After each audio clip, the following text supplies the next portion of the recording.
ahead, Steve. Steve Solo Part 2.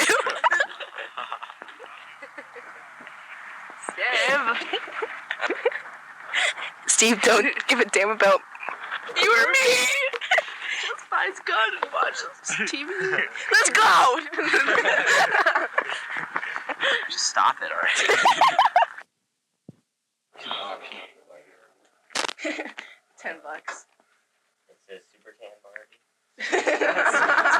Super tan. She sit out in the sun way too long. Okay. These things sound good. Yeah, sure. Okay. How long have you guys been together? 9 years in about 2 weeks. Oh wow. In about 2 weeks. I know mine is 2 weeks. How did you guys meet? By accident. Really? In high school, I met him. Yep. Eating lunch. I was always eating lunch. I never went to class. We had I lunch weighed 400 class, pounds. It was neat. Lunch class.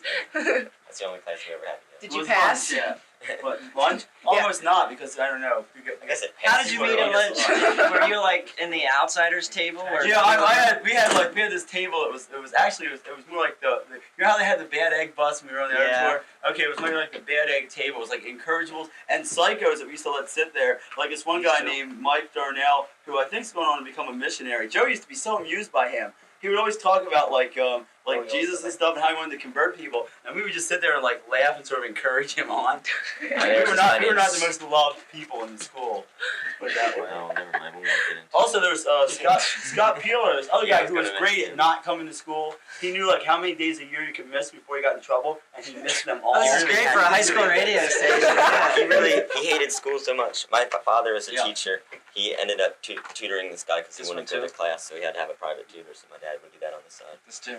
We used to have this. He was a very nice person. But we had this teacher named. I was in school. class with this guy. He sat behind me. We had a teacher named Mr. Mercer, who we found out had been. He was a little guy, about as big as I was, and we found out had been a Golden Glove boxer. And this guy, Peeler, sitting behind me one day, just breaks into this little tiny song. No one hears it. Tiny, tiny, tiny, mighty Mr. Mercer. Tiny. And I'm the only one who hear. And for some reason, it strikes me as funny because it was like the closest to an act of rebellion I'd ever seen Peeler come. And so I started like losing it. It was kind of neat. That's awesome. He truly believed people would kill him if they went to school. Well, I had tried to poison him once.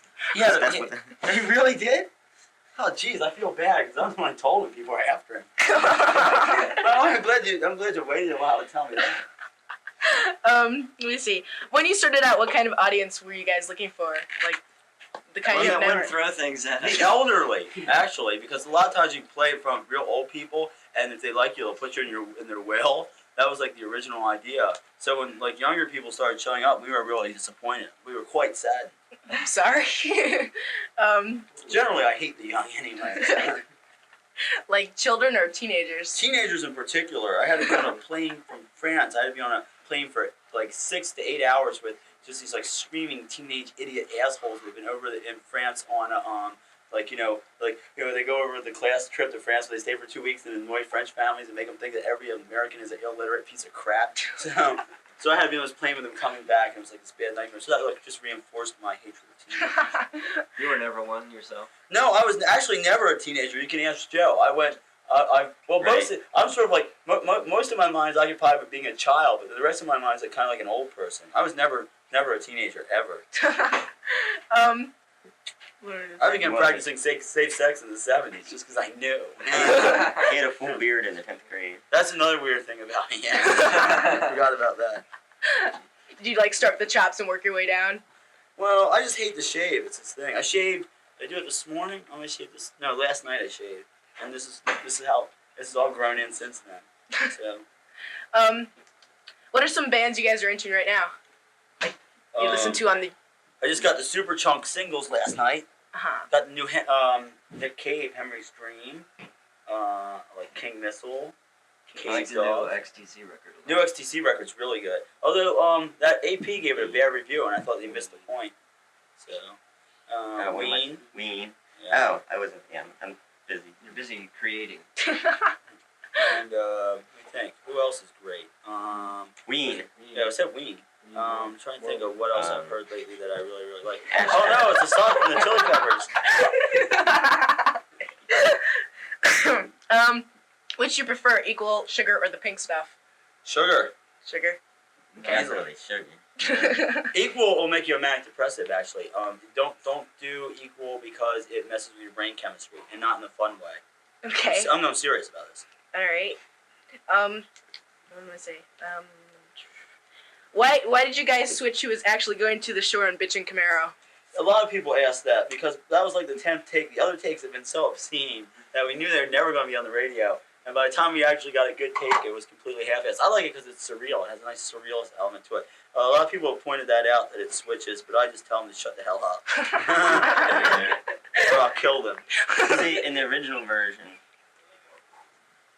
when we used to do it on the radio, when we used to do it live, There was Rodney used to say, I'm going down to the shore for senior week. And so that's how he got to be going down to the shore. Yeah.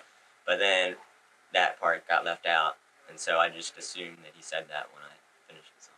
I always know that he's going down to the shore for The senior weirdest thing is when you go to a place like Kansas or Oklahoma and everybody likes that song. I'm thinking, how can these people relate to it? They've never seen a beach. It's truly tragic. What else do we have? How much butter do you put on your toast? Just enough. Just enough, so it's not too soggy. I eat toast on a stick, so I can't really put. You guys have any questions? Oh, well, wait. Yeah, go ahead. Yeah, why you guys keep changing your names? It's easier than changing band members, Or changing your socks. which you should do on a more regular basis. I think it's kind of funky. It's too funky. My shoes are starting to get messed up too. That's another thing. What? What do you do? I smell it. I took a whiff of it. It's really kind of interesting.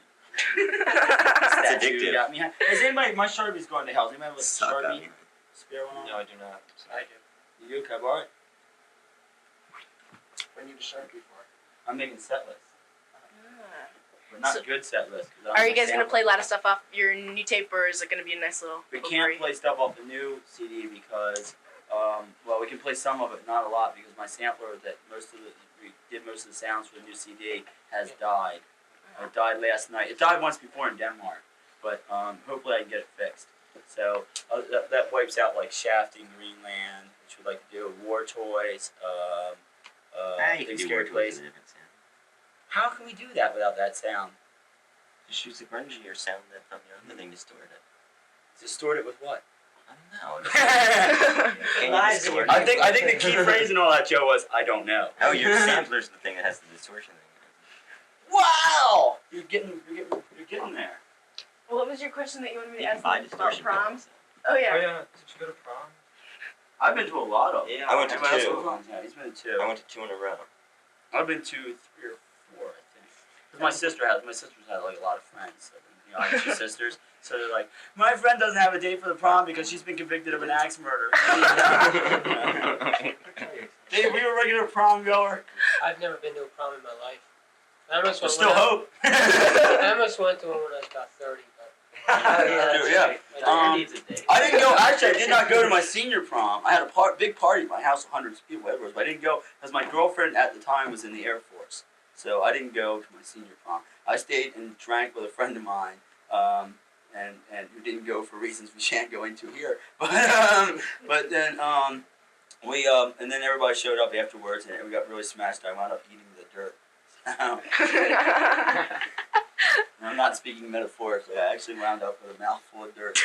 I was drunk. I was walking along. I thought I came across a vertical wall of earth. I'm like, wow, like this is so weird. And then I realized I wasn't horizontal. I wasn't vertical. I was horizontal. And it was actually the ground. That's like the weirdest feeling. Still sticks with me to this day. Like sometimes I wake up and have that feeling. So your consensus on the prom, was it fun or was it not worth the big bother? Probably, I don't know. It was good for laughs. Let's face it, everybody gets laid the night of the prom. That's Not me. Everybody fight. There has to be an exception to the rule, and I'm afraid you were it. Well, I didn't even look. You guys? Does your guys' family support you guys, like your music and stuff like that? Do they like your music? Because I know my mom hates you guys. I mean, no offense or anything. But I'm glad to hear We your hate your mom. mom. My moms hate us. I'm doing my job. My parents weren't that actually at first were not that keen on, especially when I left college to do it. But then after they saw that people were coming to see us and everything, actually it was weird because my dad never really had said he was proud of me for anything until the first time we played on the air. And then my mom says your father has something he wants to say to you. And I thought, this is it. My dad's going to bitch me out sideways. So my dad gets on the phone and he's like, oh, son, that was really good. I'm really proud of you. I was like, wow, that was really cool. So then after that, it was pretty much okay. Oh, yeah, I got one. Okay, good. Okay, wait, is the new tape the first one on a major label? Technically, yes. That is correct. The last couple have been distributed by a major label. So, So like, this is the first we're signed directly to Hollywood, which is a major label. so like, what's it like being on a major label and is that like huggy size and crap like that? Well, the limo came to get me this morning. No, it's actually pretty cool because they let us do what we want, and they've been pretty nice so far. So I really can't complain too much. There's no use being on a major label. They won't let They you. certainly do have what you done want a lot more for us than they've been in the short time we've been with them. At least it seems that way. to do. I would agree with you on that one. Yeah. At Why least did, in why did it take so long to get you guys on a major label? Because like everybody I know heard of them. Like you guys, like even my sister, who like listens to like Pink Floyd and stuff. Pink Floyd. I like Pink Floyd. And I like Pink Floyd too. But I mean, she's I like early Pink Floyd. Let's make the distinction. Early Pink Floyd was Sid Barrett. Have So to you make like that the one distinction. tape? What? You like the one tape? Well, no. We'll see then there's Sid solo stuff, which is really Pink Floyd, but. No, but I mean, she doesn't listen to like like alternative music or anything. But she knows you guys. A major label. So why did? I'm If asking. you were working at a major label, would you sign us? We're not good looking like the Chili Peppers. We're not. Chili yeah. Peppers. Well, there's one Chili Peppers. Well, actually two, where they keep the drummer in the back. Actually, he's better than Anthony. Man. That's why he's the drummer. Well, I mean, you can't. You put us on TV and we swear and we talk about how much we like drugs, or we're pretty much like a major label's nightmare. We won't do. We won't You wear can't. shiny suits. You can't say Coca-Cola presents the Dead Milkman like you can with. That's what's gonna happen. It's gonna be weird with seeing like bands like Nirvana come up who won't do that shit either. And then now what are they gonna do? What I think if I were those guys, I'd be looking over my shoulder, making sure nobody's trying to kill me. What do you guys like to do when you're not touring, like for fun and stuff? Sleep, Sleep. I like to cook. taunt my books. turtle. Although I get to read books on tour too. Yeah. I was gonna read today, but I just fell right out. I got to read a little last night. I was happy. What's your turtle's name? I like to be outside. Agent Cooper. What's the I last have a book cat. you His read? cats. What's that? What's the last book you guys read?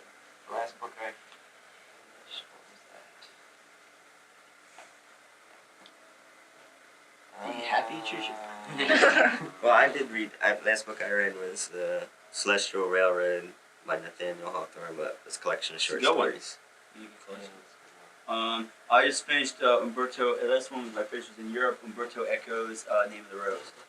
I remember, the one I can remember is I finished The Persian Boy by Mary Renault. And on the same day, I finished Robert Anton Wilson's Mass of the Illuminati. You read like 3 books at once. Yeah, I do that. I read. Well, also I noticed that a lot of my reading. If you read 3 books at once, 3 or 4 books at once, I do try to do everything at the same time. So it's like I can be reading and I'll hear what's on the radio and all this, so I'll be reading, and go, wow, that's kind of weird what they just said, and or I can watch TV and read. So I read a bunch of books at once, and they all become sort of interconnected. It's really neat. It's cool. When you guys were in school, did you guys have career choices picked out? Like if you weren't going to be in a band? Ooh, career day. Yeah, I was going to be a commercial artist. I went to school for commercial art, have a degree, and worked for a printing company for a while. Oh wow! I just Yeah. talked to last week, John. No, 2 weeks ago, John Flansburgh from the Giants. He was going to do the same thing. Yeah, a lot of musicians are art students, school types. What were you guys going to be?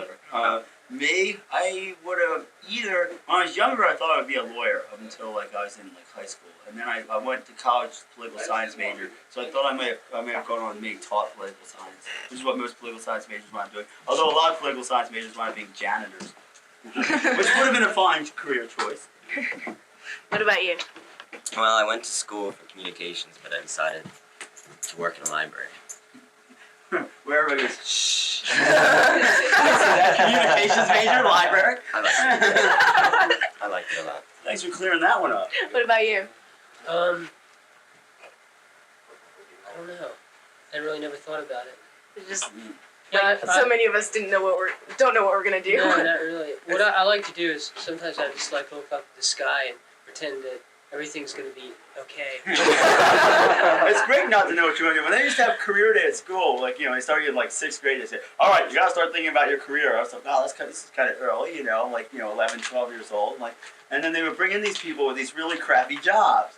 And so what I used to do is they would tell us about these careers. They go, no, write a report. And every career I read a report about, I would always write the most bleak, the abysmal report. And I remember one, we had this guy who worked for the electric company, oversaw this big power plant, right? And I wrote, my teacher actually thought there was something psychologically wrong with me, because I wrote this report about how bad it would be to work there, and how you never really see your work. All you ever see is little knobs and dials and flicker. Every day you probably get angrier and angrier, and then one day there's a power outage and your friends tease you, and you just wind up not speaking to anybody. And she thought I had this really bad outlook on life. Well, I guess I did. I don't know.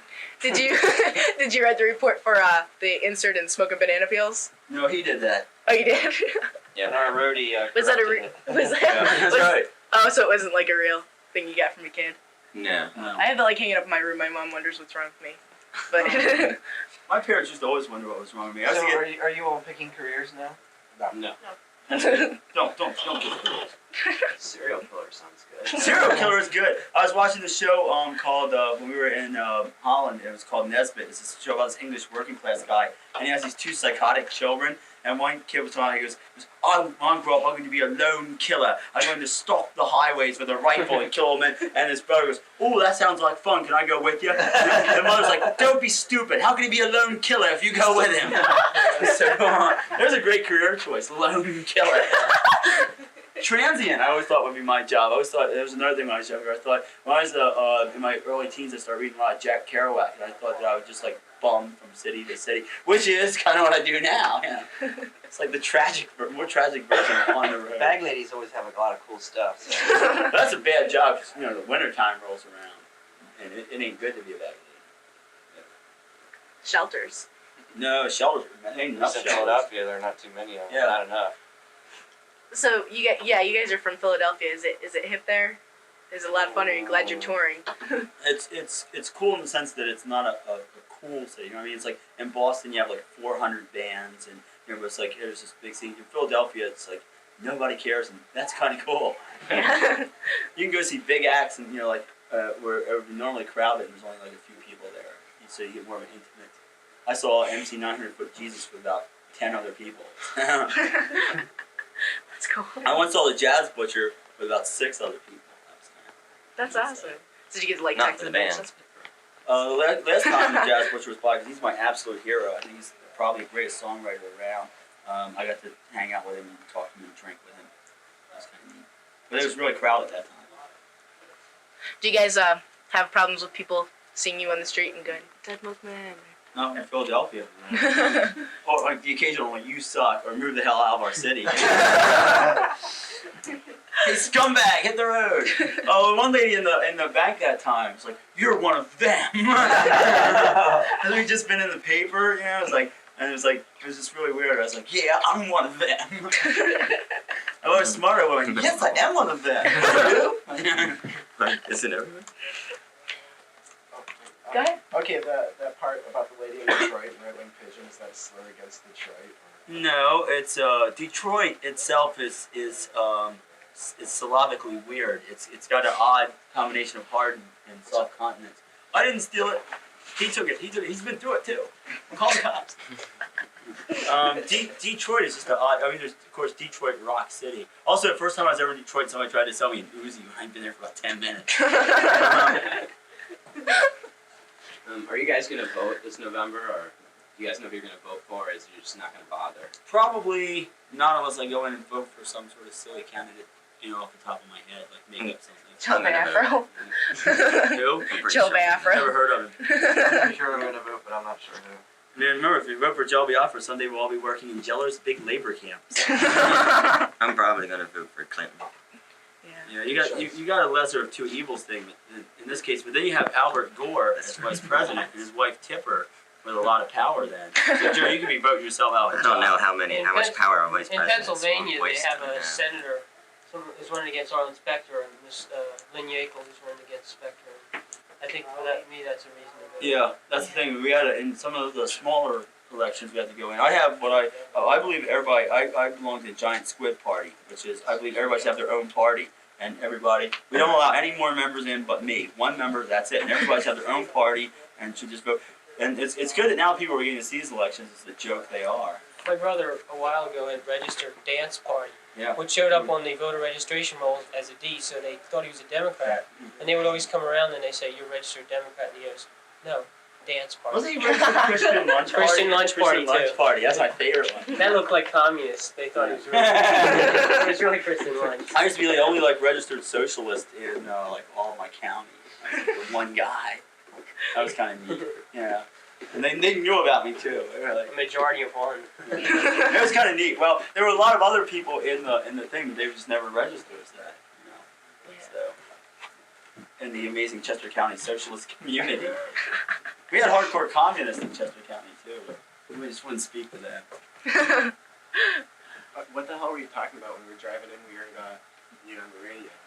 Oh no! Talking about the opening group with the drumstick. Oh no! You can ask them about it. The other night, I go up. I like to watch the opening groups, and the other night I went up, and who backed me up on this? Okay, then I go up, and I had to go downstairs to go to the bathroom, so I ran back up to catch the rest of your act, and I'm back behind you. There's a curtain. I open the curtain. Just as I open the curtain, your dancer is inserting the drumstick into your singer's cavity there. Oh, yeah. It was just as I opened the curtain, I was like, okay. It's like Maybe they should another show. Can you take well, requests? it's good. It was up there with the broccoli. I like the broccoli. The first night was the broccoli. That was great. The broccoli was beautiful, man. What? Somebody ate it. Somebody ate it? Ate it, bit into that piece. I didn't know that. On his ass. I would only do that on a dare. It was For money. So is that a big thing with opening bangs, sticking things up? Yeah, we might do Seems that. to be. I don't know. I always wanted It didn't happen with the high take my chairs. clothes off on stage. I always thought that'd be fun. I've exposed myself on stage a couple times, but then now I don't drink as much as I used to. So I don't see that very often. But I've got like 3 or 4 more pounds to go, and I can go shirtless. That'll be cool. Looking forward to that. Do you have a lot of groupies? No, I don't even have one. It's pretty sad. Well, Renee here. Actually, it's my mom, but you know. Now I gotta find out what the deal is. 'Cause Matt just told me I was on standby, so I have to find out what I'm on standby for. Stand by for liftoff. Well, see, supposedly there's a sampler. Yeah. It's on, but we don't know if we're gonna rent it or not. And if I rent it, then I gotta change set list. Then my life sucks. So, who here is like the leader? Is everybody equal? It's a democracy, pretty much. That's cool. I hope. It's benevolent Dictatorship. Questions, guys? All right. Well, can we get a station ID from you guys? Sure. No, All right. I'm afraid that's too much trouble. And I made you sign all that stuff. That's it. Plymouth Canton, WSDP, WSDP. 88.1 FM, and then The The Edge. Wait, I wonder how many stations are that call themselves that. We're trying to change it. We're thinking it's because there's like 89X here, the cutting edge, and Just call yourself the hedge. Yeah. I want to call myself the hedge on the next record. The hedge. let's do that 88.1 the hedge. Okay, ready? Yeah. Hi, we're in the Dead Milkman. And you're listening to Plymouth Canton, WSDP, 88.1 FM. The The Hedge. The hedge. The Hedge. Ha! Hedgehog.